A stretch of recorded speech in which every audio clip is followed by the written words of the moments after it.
هي ايه مشكلة امام عاشور؟ وازاي بيلعب مع الادارة؟ ومين مدرب الاهلي الجديد؟ وليه لغاية دلوقتي ما اعلنوش عنه؟ ومين اللعيبة اللي غايبة في ماتش انبي؟ ومين اللعيبة اللي رجعت الاهلي وهتلعب في الماتش؟ وايه اللي بيحصل في نادي الزمالك؟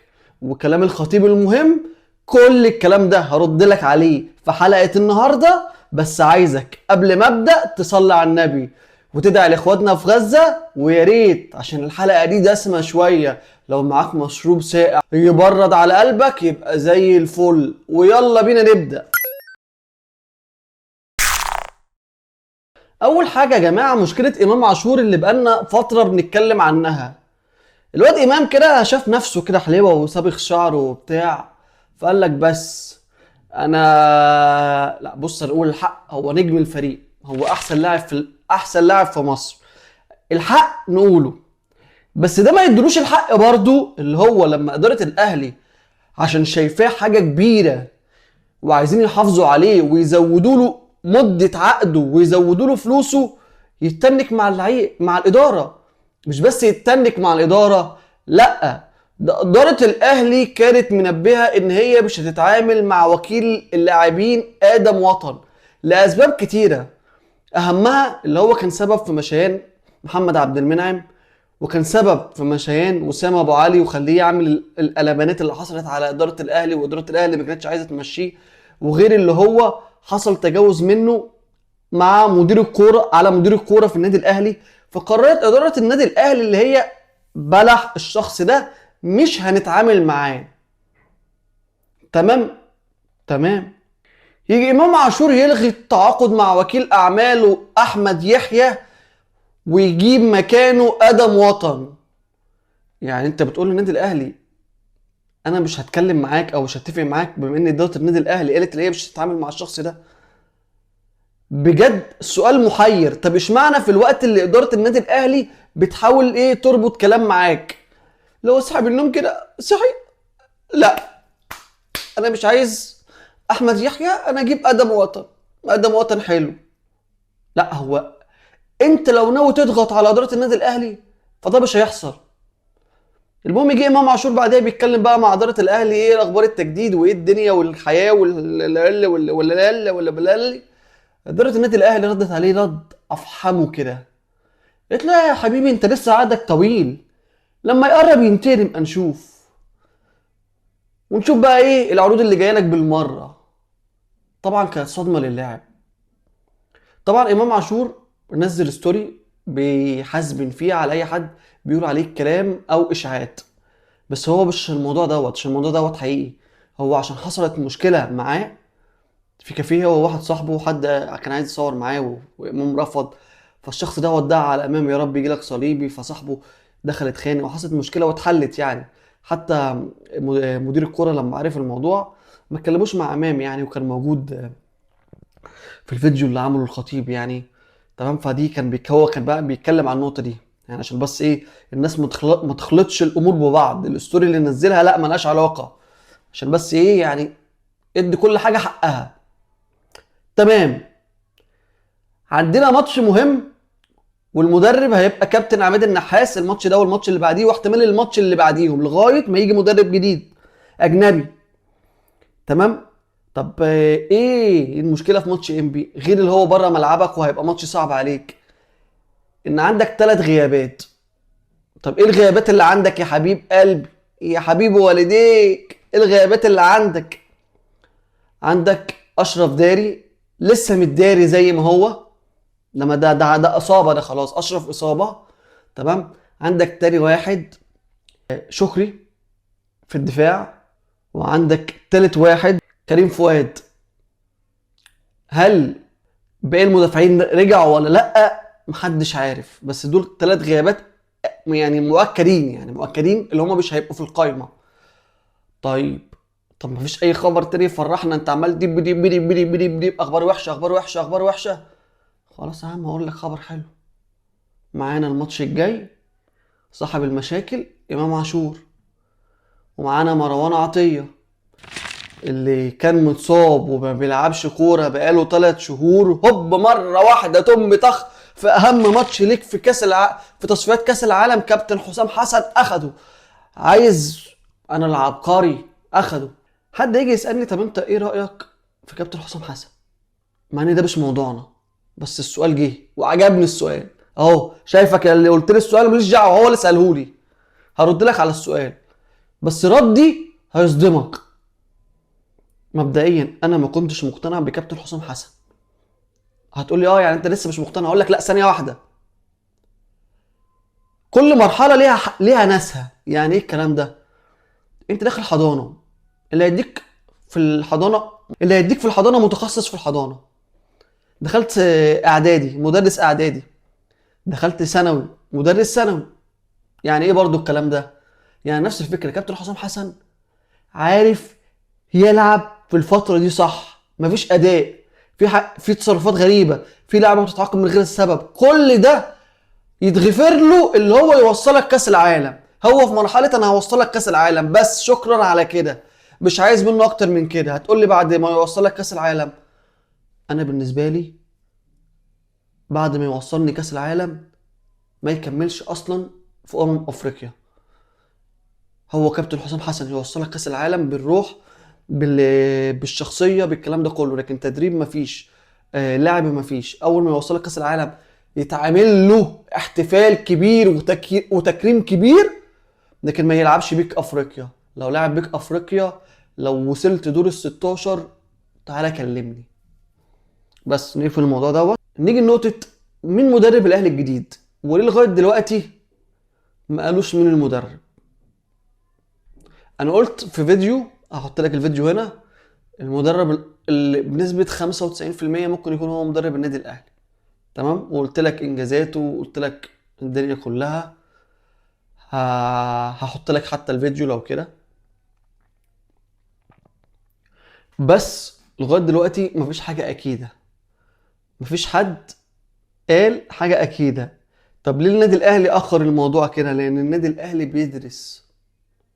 انا عايز اجيب مدرب اولا يكون فاهم افريقيا واللعب في افريقيا، ويكون عارف النادي الاهلي وشخصية النادي الاهلي، ويكون متقبل ان النادي الاهلي ما عندوش خسارة، الكرة مكسب وخسارة وتعادل. لا، انا عايز حد عارف النادي الاهلي مكسب بس. يا باشا احنا عايزين نكسب بس، احنا بنكسب بس. فعايزين حد بالعقلية دي، وحد ما يكونش عنده آه، فكر او فلسفة عايز يطبقها. لا، تعالى ساعدنا في تطبيق شخصية النادي الاهلي. مش هيحصل معانا زي ما حصل مع ريبيرو، لا. طب ليه ما نجيبش حد زي فايلر او موسيماني، ادارة النادي الاهلي مرة واحدة تشيل الاتنين دول من الحسبان؟ انا مش عارف، انا حتى الان انا شخصيا مش عارف. ممكن حد لو عارف السبب يكتب لي في الكومنتات. تمام. و مأجلين عشان هم مش عايزين يغلطوا ويجيبوا اي مدرب، عايزين يجيبوا مدرب 100%.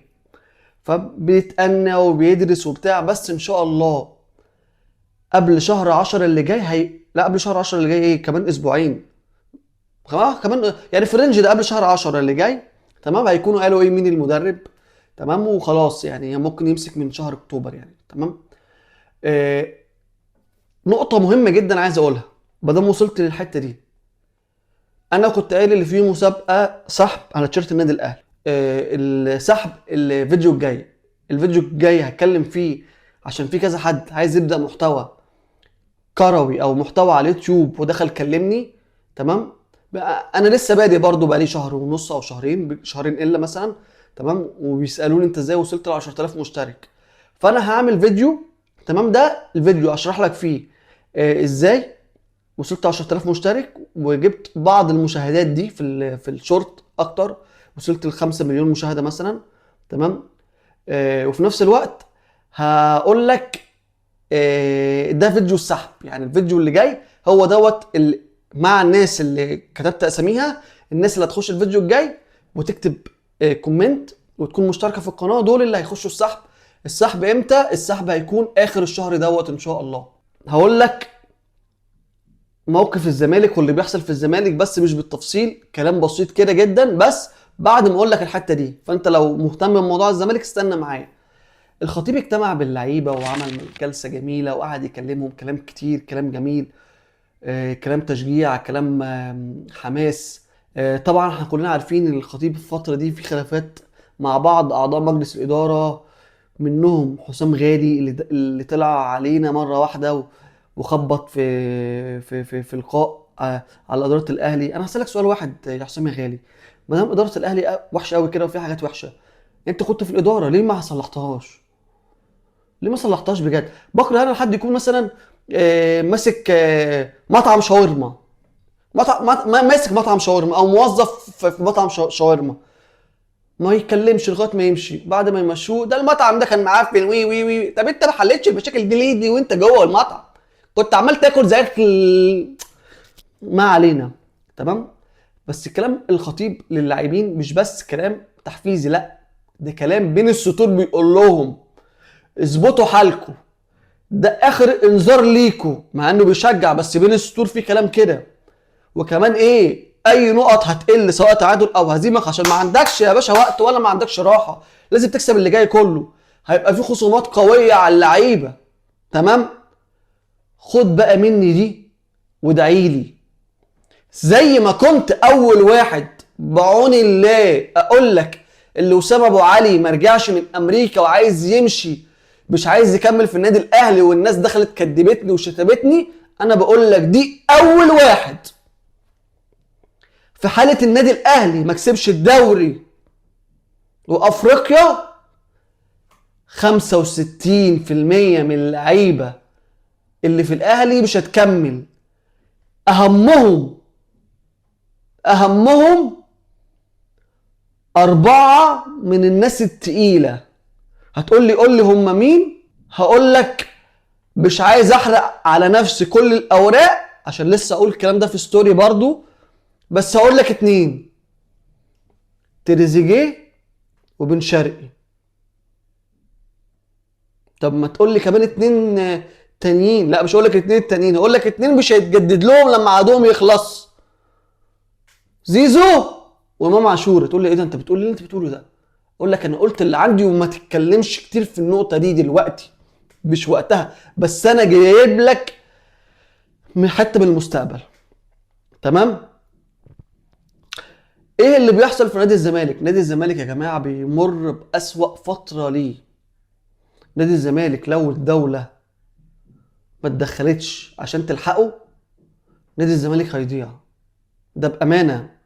نادي الزمالك دلوقتي مره واحده بعد ما جاب اللعيبه دي مفيش فلوس يدفعها اصلا ثمن اللعيبه.